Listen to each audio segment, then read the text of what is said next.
Nebuchadnezzar too stood on the roof of his palace in Babylon, surveying an empire that stretched from the Persian Gulf to the Mediterranean Sea. He had crushed Egypt, demolished Jerusalem, and built the Hanging Gardens, one of the seven wonders of the ancient world. Gold flowed into his treasuries like water. His word was law across the known world. Then he opened his mouth and said something that would cost him everything. Is not this great Babylon, that I have built for a royal dwelling by my mighty power and for the honor of my majesty? Daniel 4 verse 30. The words barely left his lips before his mind shattered. Within hours, the most powerful ruler on earth was eating grass like cattle, his hair growing like eagle feathers, his nails like bird claws. He would spend 7 years as a beast in the fields. This wasn't mythology. This was recorded history, documented by Babylonian court records and confirmed by the biblical account. The man who controlled the world's wealth lost his mind the moment he believed he controlled his own success.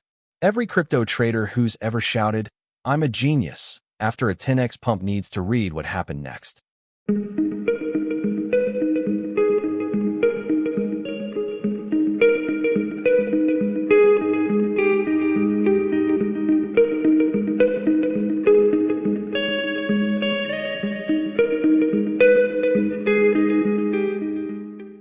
Welcome to the Deep Dive. We take the sources you're curious about, pull out the key stuff, and we'll basically give you the fast track to getting what really matters.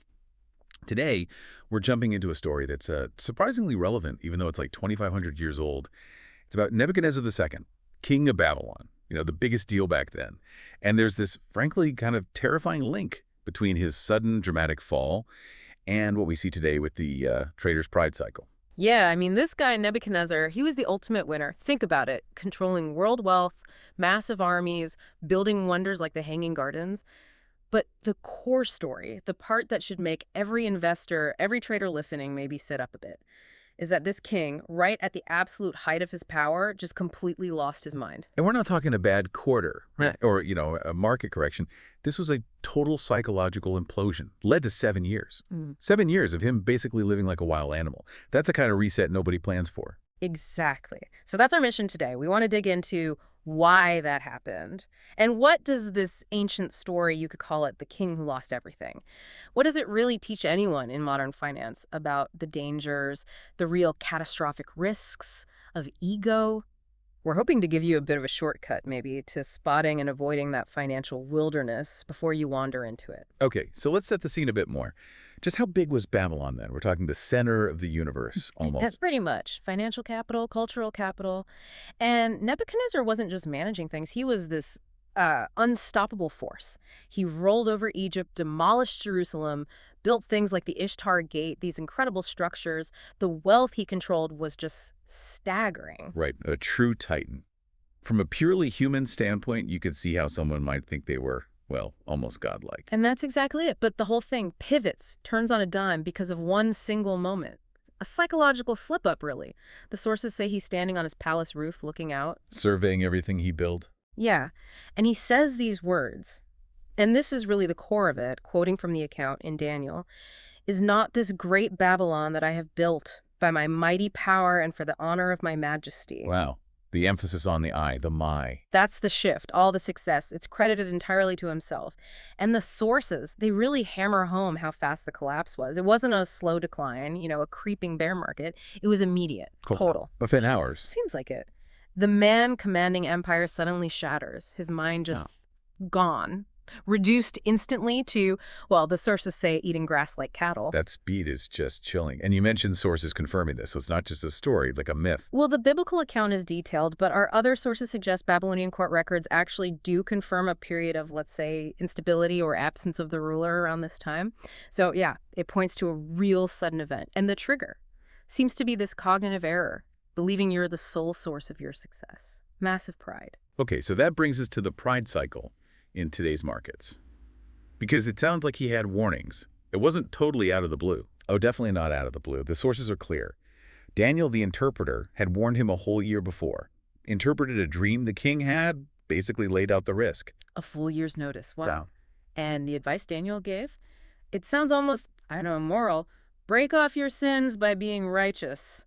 Show mercy to the poor. How does that apply to, my crypto portfolio. Right. Well, it translates into perspective. That's the ultimate risk management tool, isn't it? Daniel was essentially saying, look, your success, it's not all down to you being brilliant. Yeah. If you start thinking your wealth makes you superior and you feel accountable to nothing outside yourself, whether you call it God, luck, the market, whatever, you are setting yourself up for a massive overreach, ego becomes the blind spot. That lines up perfectly with what Ray Dalio says, doesn't it? About ego being the biggest barrier to learning. Because you just can't see yourself objectively anymore. Exactly. Nebuchadnezzar couldn't assess the risk that came with his success because he genuinely believed he was the source. Not timing, not circumstance, not external factors, just him. And that sounds familiar. That's the danger zone for the modern trader. Bingo. That's the moment. You catch a big win, maybe Solana at $8, maybe Ethereum way back at $100, one or two huge successes, and you shift. You go from, wow, I got lucky there, to, actually I'm pretty good at this, and then maybe to, okay, I'm a genius. It's that classic Dunning-Kruger peak, Mount Stupid, as some call it in behavioral finance. Right. And then comes the Twitter feed full of alpha, maybe selling a course. Yep. You start dispensing wisdom, selling the dream. And the most dangerous part, you start believing your own hype. That narrative you created, you internalize it. Confirmation bias kicks in hard. So you stop listening to anything that contradicts the genius narrative. Precisely. And it's not new. Think about King Solomon. Probably one of the wealthiest people in history, right? His income was insane, something like $1.1 billion a year in today's money. He knew finance. And what did he say? Proverbs. Pride goes before destruction and a haughty spirit before a fall. It's like a law of physics for markets and psychology. And that fall, that leads straight into what you call the 7-year financial wilderness. That description of Nebuchadnezzar, it's so graphic. Losing reason, eating grass. It's a brutal metaphor for what happens when you're financially wiped out, isn't it? That psychological devastation. It really is. Your ability to think clearly, to plan, it's just stripped away. You lose your edge because you lose objectivity. Look at Jesse Livermore, the legendary trader, made and lost fortunes multiple times. Right. He knew the game inside out. He did, and he even wrote about it, saying the game taught me the game, and it didn't spare the rod. But even he, arguably one of the greats, was ultimately crushed by that same cycle of pride and collapse. His end was tragic. So for today's trader, that wilderness, the crypto version of eating grass, what does that look like? It starts subtly. You're up, say, 500% on a coin. Amazing gains. But you don't take profits. Why? Because you've already mentally spent the 1,000% gain you know is coming. You're too proud to admit the top might be in, or even close. Exactly. Then you double down. You add leverage. Why not? You're a genius, remember? The trend is clearly your friend. You ignore the warning signs charts going parabolic, funding rate spiking. You just bask in the euphoria. The cognitive dissonance is definite. Until it isn't, until liquidation. That $100K portfolio suddenly becomes $1,000. And the financial loss hits you psychologically. Right. You just replay the what-ifs, mourning the money you'd already planned out. There's a line in the Psalms that captures it. I am troubled. I am bowed down greatly. I go mourning all the day long. It's a state of psychological paralysis. So how do you get out, according to this story? What's the path back from that wilderness? Well, in Nebuchadnezzar's case, it was a complete mental reset, a reorientation. When his sanity returned, the first thing he did wasn't check his portfolio or rebuild his kingdom. His first words were about acknowledging something bigger. I bless the Most High. He didn't credit himself. He recognized a power beyond his own control. That's a huge contrast to modern culture, especially in crypto, isn't it? We celebrate the self-made myth. We follow influencers who claim they've cracked the code. Admitting luck or external factors, it's almost seen as weakness. It is, and it's incredibly risky thinking. Think about Warren Buffett. For all his skill, he talks about winning the ovarian lottery, being born at the right time in the right place. He acknowledges factors completely outside his control were crucial to his success. That idea of an invisible hand or just sheer randomness, it's ancient too, right? Definitely. Proverbs again. The lot is cast into the lap, but its every decision is from the Lord. Basically, even when we make our best calculated moves, the perfect entry, the smartest allocation, there's still an element of luck, of randomness that we just don't control. So maybe a lot of those early Bitcoin geniuses were just really well-timed. A significant part of it, almost certainly. But the narrative we tell ourselves afterwards often edits out the luck. Okay, let's talk warnings. You said the king was warned. Daniel apparently delivered the news very reluctantly. Yeah, the text says Daniel was basically horrified by the dream's meaning and wished it applied to the king's enemies, not the king himself. So the warning was specific, direct, and delivered with gravity. And the market gives us warnings too, doesn't it? Before every big crash. Always. Yeah. Always. You see the signs. Maybe it's on-chain metrics flashing red. Maybe it's those spiking funding rates we mentioned. Right. Explain that again briefly, spiking funding rates. What does that scream to someone watching? It screams peak BS, peak ego. Funding rates are basically fees traders pay each other on leveraged positions.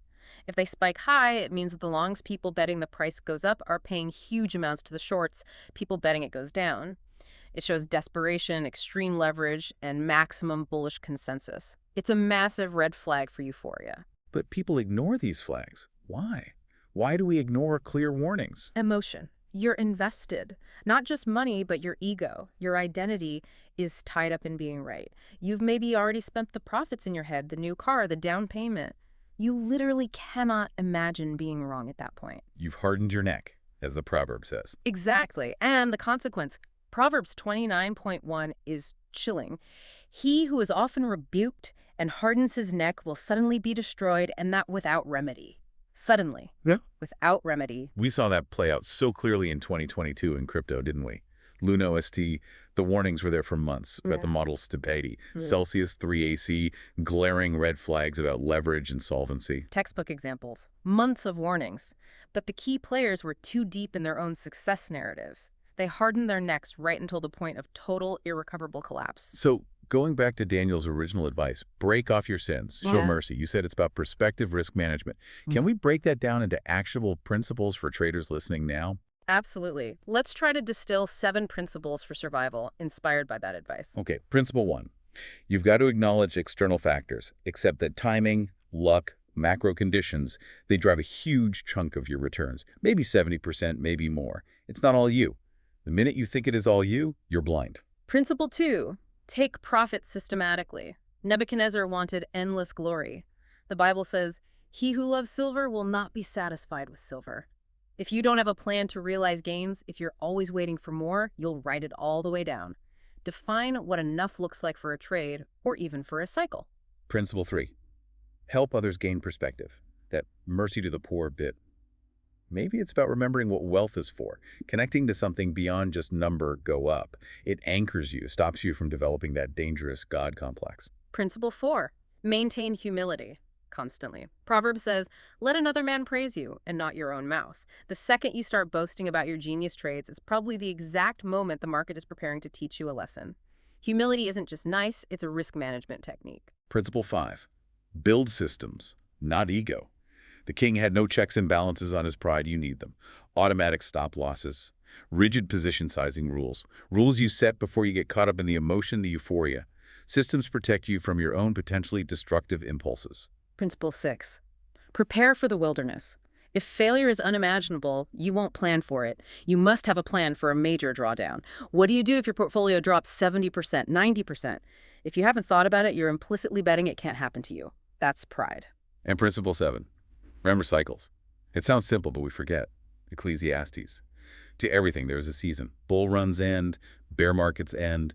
Human psychology repeats. The market rhymes. Always. And the story does end with hope, with restoration. After the 7 years, Nebuchadnezzar's first act isn't reclaiming power, it's looking up, lifted my eyes to heaven. That shift in perspective, acknowledging forces beyond his control, that's the start of the comeback. And he gets it all back, right? Throne, honor, kingdom. But the implication is he rules differently now. With humility, he learned the lesson. Exactly. He held the wealth and power differently. Think of Stanley Druckenmiller, the macro trader. Blew up huge in 2000, over-leveraged in tech stocks, blinded by the dot-com mania, lost years of incredible gains. Ouch. Big time.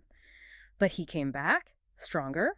Why? Not necessarily smarter, but because he learned the painful lesson about risk management, about position sizing over conviction, that became paramount. So the survivors, the ones who last long term, Yeah. they usually have a wilderness story. Almost always. The key difference between those who return and those who vanish is what they learned during that breakdown. Did they humble themselves, or did they just get ready to make the same mistake again? Okay, so wrapping this up, the final takeaway. It feels like it comes down to a universal law of consequences. I think so. You sow pride, you reap ruin. You sow humility, you reap stability eventually. Galatians puts it bluntly. Do not be deceived. Whatever a man sows, that he will also reap. The market doesn't care about your feelings. It enforces consequences. There's that passage in James too, right? Yeah. Warning the merchants who are planning their next year's profits. Yes. Addressed directly to traders, essentially, saying, today or tomorrow we'll go to the city, trade for a year, make a profit, and James warns them, you don't even know what will happen tomorrow. Your boasting is evil precisely because it ignores all the variables you don't control. So for everyone listening, your portfolio's performance, it's not a direct measure of your IQ. Success often involves a huge dose of being in the right place at the right time. You face a choice. You can build that false narrative like, Nebuchadnezzar, look what I built, and just wait for the market to deliver the inevitable, painful correction. Or you can choose humility first. Approach the market knowing you could be wrong. No, you don't control everything. Build those systems. Acknowledge the luck involved. Because the market will humble you. It's just a question of when and how badly. Will you humble yourself proactively, learn the lessons, and survive? Or will you wait for the forced lesson? We'll leave you with that final principle, the key to enduring any cycle. Before honor is humility. That's not just ancient wisdom, it's modern market structure.